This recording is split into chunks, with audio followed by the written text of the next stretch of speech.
নমস্কার। কবি সুকুমার রায়ের লেখা কবিতা ভয় পেও না। ভয় পেও না, ভয় পেও না, তোমায় আমি মারবো না। সত্যি বলছি, কুস্তি করে তোমার সঙ্গে পারবো না।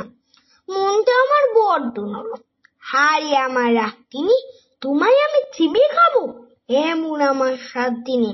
মাথায় আমার শিং দেখে ভাই ভয় পেয়েছো কতই না।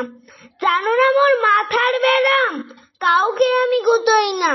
এসো এসো করতে এসো, বাস করে যাও 4টি দিন। আদর করে শিখিয়ে তুলে রাখবো তোমায় রাত্রিতে। হাতে আমার মুগুর আছে, তাই কি এতে থাকবে না? মুগুর আমার হালকা এমন, মারলে তোমার লাগবে না। অভয় দিচ্ছি, শুনছো না যে? ধরবো নাকি ঠ্যাং দুটো? বসলে তোমার মুন্ডু চেপে বুঝবে তখন কাণ্ডটা। আমি আছি, গিন্নি আছেন, আছেন আমার 9 ছেলে। সবাই মিলে কামড়ে দেবো মিথ্যে মনে ভয় পেলে। নমস্কার।